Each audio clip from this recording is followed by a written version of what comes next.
Welcome, everybody, to this week's podcast episode for the Financial Freedom for Physicians podcast. I'm your host, Dr. Christopher Liu. And as you know, we talk about 4 pillars of freedom: financial, time, location, and health freedom. And in that regard, I started this podcast to reach out and spread the message of hope and freedom and opportunity. And I'm always trying to connect investors with the audience, entrepreneurs, business owners. So today we have Michael Episcope, and he is the CEO of and co-founder of Origin Investments, and with over 5,000 units and completed $2 billion in deals. So he's the real deal, and he's going to talk all about his bio background, and we'll go from there. So Michael, welcome. Thank you, Chris. Appreciate being here. Yeah, I know we were backstage, we were discussing the mess of the healthcare, but you had actually interesting career. You were trading, and you're actually in the financial, you were in the nitty gritty. So tell us about your story and how you got started, and we'll go from there.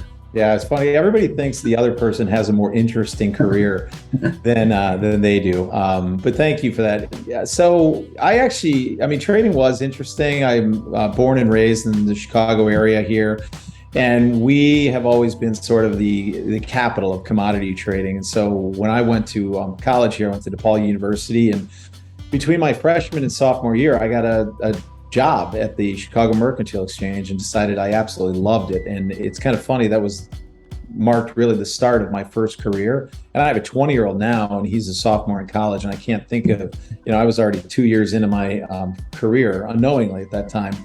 And it was great. And I really loved it down there. And I stayed down there, and I was a student of the markets, and, worked my way around. Didn't really know what I wanted to do. So I was a clerk, I was a runner. I started working my way into the pit. I was a broker. And ultimately in about 1997, January 1st of 97, I stepped into the pits. I was backed by a hedge fund at that time, and I was really good at it. So my learning curve was quick. It was kind of funny. I remember in the first month, I lost $7,000, and I had a huge pit in my stomach, and I was almost, going to get sick, and I wanted to write them a check back. And but it took off from there, and I learned how to make money and do things right down there, and that became a really good point in my life. That lasted about 10 years in the trading pit. Those are kind of like dog years, if you will. Every year represents about 7 years of life. And in the beginning, people always ask me, why did I leave? Well, in the beginning, I was single. I had just met my wife in 1997. We got married in 99. So when you're, kind of in the beginning of your career, when you're taking risk and there's nobody really to look at, if you lose everything but yourself, it's very different. And so I had done well in that career, but by the time, sort of 9-10 years came around, I was married, I had 2 kids, I had 1 more on the way, I had stacked up more chips than I ever set out to. And I said, you know what, it's time to sort of go in a different direction here and look at how do I protect what I have, preserve what I have, grow what I have. And at that time too, computers were coming into the market. So the edge that we had was slowly disappearing. So I left that business in the end of kind of 2005, was still trading off the floor in 2006. I enrolled, I got a master's in real estate. I knew I wanted to be in real estate. I had been exposed to it as, kind of younger. My grandfather was in it, and he just enjoyed the benefits of multifamily, passive income. And I always saw it because I was like, does Grandpa even work? What does he do? So, and that's really what you're looking for, is how do you turn your assets into income? How do you, generate passive income? And at the time, I didn't really know where I wanted to go or what I wanted to do. I was investing passively, and my partner and I got together, and we had invested a lot together, different things. I invested alone, and it was always like, it was 2 steps forward, 1 step back. And candidly, it was sometimes 3 steps back and getting punched in the face. And you're kind of like, man, there's got to be a better way. And we just said, a few words that made a big difference. Look, we can do this better. And that was it. And that was sort of the start of Origin, was the idea that we can build a better investment firm around our own capital for people like us. So in 2007 to 8, 9, it was only our own capital. Then we started bringing in outside capital during that standpoint, and just really showing people what we could do. And then also hiring and building infrastructure. And I know this is long, maybe longer than you want, so I'll take you through sort of the arc of Origin. So I call Origin 1.0, so sort of from that 2007-8 period all the way through 2015. And it was only in 2015 we said, look, we have a great product. We were already tracking top decile. We were, our investment partners really loved us. And when you have a great product and you put it in front of a lot of people, they're going to buy it. We engaged on a digital marketing campaign, brought in marketing, resources in. We'd never done that before. And we went from 85 investors to 500 in the next 2 years. And then fast forward, I'll take you through. So today we have 32, maybe 3,300 investment partners. We have 1.3 billion in equity under management, and we have about 10,000 units in some stage. Some are built, some are in development, some are in pre-development.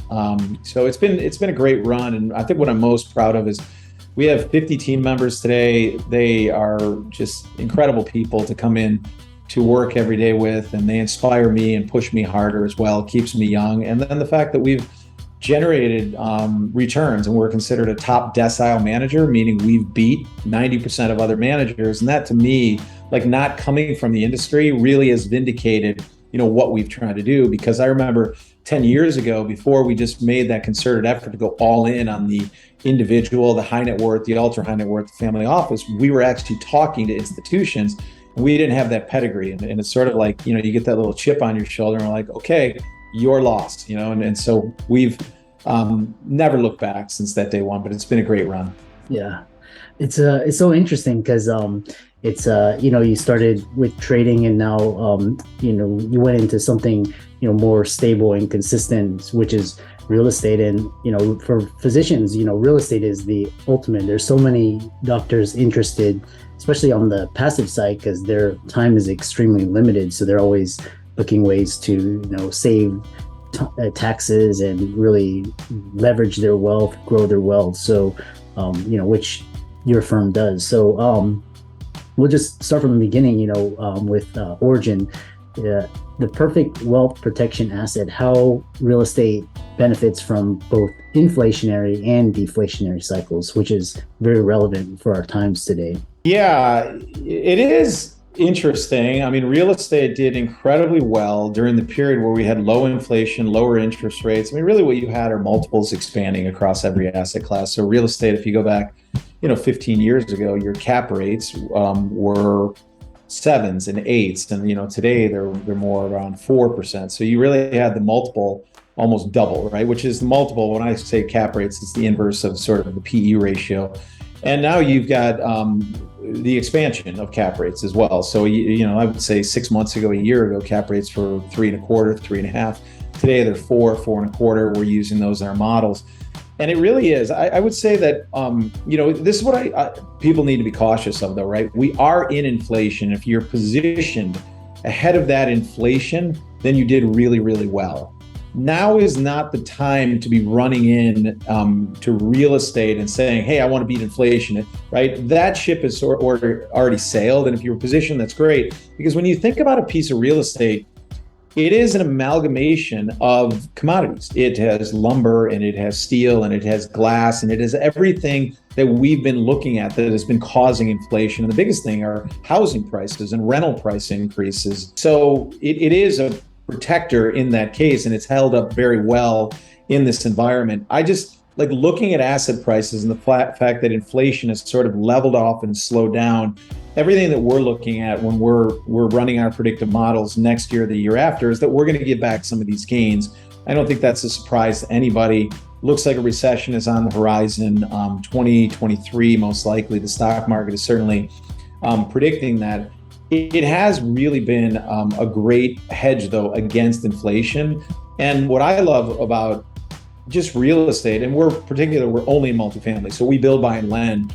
And we really, depending on the market cycle, so there's times that you want to be lending, there's times that you want to be buying existing properties, and there's times that you want to be building. And that depends on different parts of the cycle. But it offers the passive income, it offers the depreciation, it offers the appreciation as well. And this is something that people don't understand, but over the last kind of whatever you pick, 5, 10, 15, 20, 30 years, real estate has actually outperformed the S&P 500 over that time period. Now you can look at individual assets, and there's always exceptions to the rule. If you were in retail or if you're in office and things like that. But when you look at the core bucket and then you take things out, the industrial, the multifamily, those have done exceptionally well. And it's really been, especially for the ultra high net worth family offices, multi-billionaires, it's been the asset class of choice. And those are the ones who have traditionally over allocated. I will say this, and I'll go back to a point I made earlier. You can't just say, I want to get into real estate and go into any fund, because it's about how you enter the market, the basis you're in, the fees that people take out. Because going back to our decision, like, we would be with really good managers, but when they take 50% of the fees, you're like, yeah, that deal really did great, but I didn't make any money. And then when you're with the subpar manager, the market goes up 40% and you're making 20. And you're like, why did that happen, right? So it really is, there's an art to it, but finding the right manager is super important. Making sure people are aligned with you, that you're investing in the right asset class, that they're buying and putting your money in at the right basis as well. So a lot for you to digest, but I could go on this topic for another hour. Yeah. When I was growing up, I always, I studied a lot of, wealthy individuals, and it seemed like, they either made their money through real estate, they had well-paying jobs and careers, and then they poured it into real estate, or, through the equity. So those kind of two. And then the other thing was, what market trends are you currently watching, and how to utilize market trends to get returns? Well, when you say market trends, so we do a lot of webinars at Origin. We're probably doing 3 a month right now for our various funds. Some are thought leadership, some are about our product. And we get themes of questions. And the biggest thing on people's minds today is what's going on with interest rates, what's happening with inflation. And interest rates are a big issue right now. And so it doesn't, where it impacts directly our financing costs and the ability to refinance property. So your proceeds are coming in a lot lower. We just finished a deal in Houston, in your backyard, 4th and Navigation. So right down the street from you, probably. Go check that out. And this was actually a deal we started pre-COVID. So the pricing couldn't be better. The value is there. But now that we're talking to banks, the proceeds just aren't coming in to the level, anywhere near the level we thought they were, because of banks are now, they're pulling back. Instead of going to 65%, they're going to 55%.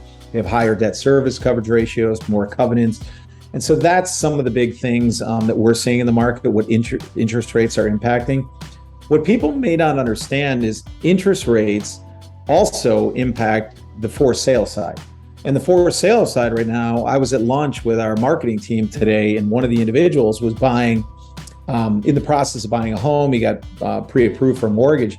His mortgage rate is 675 today. And that is keeping so many people in apartments. So, and away from buying, because homes have gotten more expensive to build, and certainly the mortgage rate. So now you have this trapped renter phenomena that's almost in some ways offsetting what's happening with the higher interest rates and the financing costs on that side. So there's headwinds, there's tailwinds to the interest rate side. And I think when you're also talking about the trends, so where we operate is strictly in the Sun Belt markets. So we're in the Southeast, which I consider sort of Raleigh, Charlotte, Atlanta, the Florida markets down there. We're making heavy bets into Jacksonville. And the biggest thing in multifamily real estate revolves around affordability. You have to make sure that when you build it, you can find renters who can afford to pay your rent. And we're still finding just great affordability around the Jacksonville markets. Tampa has become less affordable, Orlando less affordable as well. It's interesting, Atlanta just became Chicago, where I'm at right now. We don't invest here, but it became more affordable than Atlanta.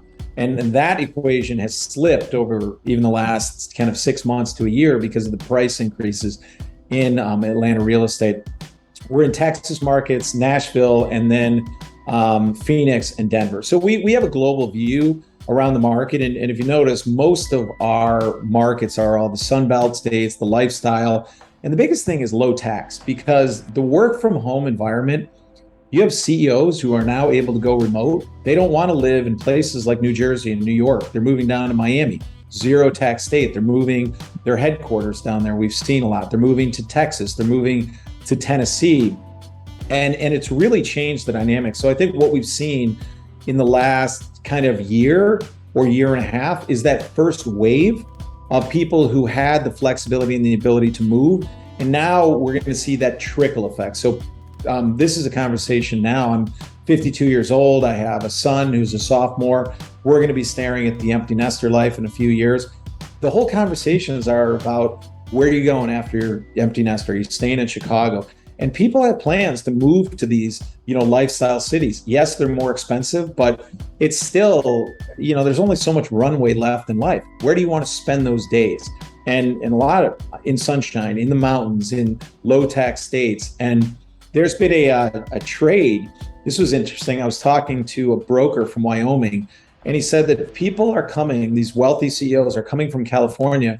They're buying $15 million homes, and they feel like they bought them for free because they're not paying the state of California that 13% tax anymore. They're like, I don't care what it costs. It's free as far as I'm concerned, right? Like, I'm finally writing, the $500,000 check a year, but I actually can enjoy something. So a lot of that's happening. Chris, you can cut me off anytime. So. No, it's great to, you have a lot of knowledge and experience, and I just, want the audience to soak it up. And the other thing is, in particular, in terms of taxes. So, taxes, biggest, consideration for high net worth individuals, high income professionals. So, and this idea of, people talk about 1031 exchange, just roll over the profits, tax defer it, versus the QOZ investing.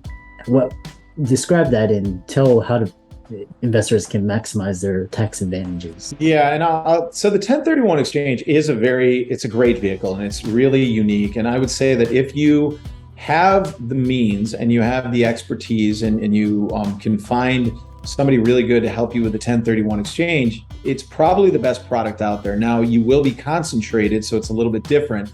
I want to caveat that, but you should never let the tail wag the dog. And I've seen, for example, my mother, unfortunately, my grandfather left her Walgreens, and she and my uncle decided to sell the Walgreens. And she's like, I got to save taxes. I'm like, Mom, just pay the taxes. They were 15% at the time. Well, she rushed in, did a 1031, ended up paying a broker a large fee, right, that she didn't know was in there, because these things are very fee heavy. And ultimately that deal did not do well for her. It was absolutely the wrong decision versus just selling it. Now, that is hindsight, but the reason I say that is because the 1031 exchange market has huge fees in that market. And a lot of times you're saving on your taxes, but guess what? You're almost offsetting it on the fees you pay or the upcharge that you're paying on this property, because it doesn't, if it's a $50 million property that you're paying $60 million for, guess what? You've just lost all that tax savings in it.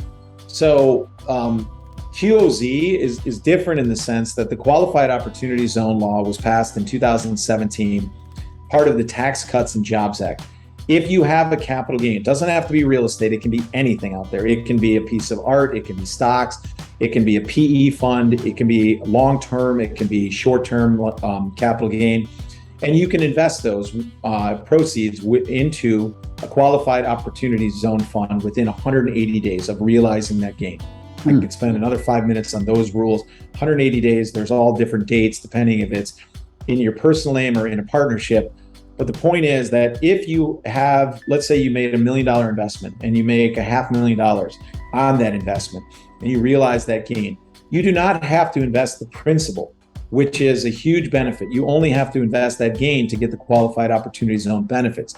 And the benefits are this. Number one, you get a deferral of those taxes. You do not have to pay those taxes. So if, for example, you had, you're doing your taxes, it's October right now, all the taxes are due. If you decided, hey, I want to invest a 2023 gain into a Qualified Opportunity Zone, you wouldn't pay those taxes until 2027. It would be recognizable in tax year 2026. You would pay them in 2027. It's like a free loan from the government. Now, the risk is that tax rates go up and you're subject to whatever that prevailing tax rate is at that time. That's not even the best benefit of the program. The best benefit is this, that is, if you are in that program for 10 years and 1 day, you pay zero taxes on the gain. So if that $500,000 grows to $1 million, $2 million, $3 million, and you get out, you pay zero taxes. and you get the benefit of depreciation, you get the benefit of cash flow, you get all the tax benefits of real estate during that holdest period. So you might even get, passive income losses against gains that you can offset against those. So it really is a fantastic program. I'm putting personally a lot of money into this to shield my taxes, which is just a great way to do it. So it's one of those things that you find very few, but it had bipartisan support in Congress by both the Republicans and the Democrats, and it's here to stay. And there's actually some law or some pending legislation where they're going to extend this and bring back a third benefit, which is a step up in basis. And that could happen by the end of this year, early next year. And what that means is that if you have a $500,000 gain, when you go to recognize that, you would only recognize 85% of that gain in the future. So that's the step up. And that's been something that that went away this last year, but it could be coming back. Yeah, no, this has been really, fascinating, because there's so many ways of, saving taxes, and, that's the benefit of having guests such as yourself on podcasts and, sharing the knowledge. I know a lot of the audience out there that's listening is really interested in, Origin investments, and, how can they contact you, visit your website, and work with you. Yeah. Chris, let me touch on one thing, because you said saving on taxes, and it's really important. We only deal with high net worth individuals. And one thing that we've done with our model is changed it from buy, fix, sell to buy, fix, and hold, because we just believe that real wealth is made by building, owning, buying, quality assets forever and taking advantage. And I think that private equity, when it's used in real estate, that buy, fix, sell, if you're not in real estate for the long run, taking advantage of the depreciation benefits, there's other assets that you can probably get into that are better. But real estate is something that you should be thinking about holding for 5, 10, 20, 30 years and really taking advantage of those. So I just wanted to get that in there, because it's been a huge mind shift at our organization, where we've gone to, kind of open-ended perpetual funds, really thinking about how to build long-term wealth for our investors. And if anybody wants to contact us, your question, origininvestments.com. We make it super easy for people to interact with us. You can go to our website, you can download any of our decks, you can learn about us, you can connect with somebody in our business development department right there, schedule a call, and they will be happy to answer any of your questions. Yeah. And for the audience listening, all of Michael's resources will be in the links and show notes. Be sure to check them out, and we hope to hear about your future success. Thank you, Chris.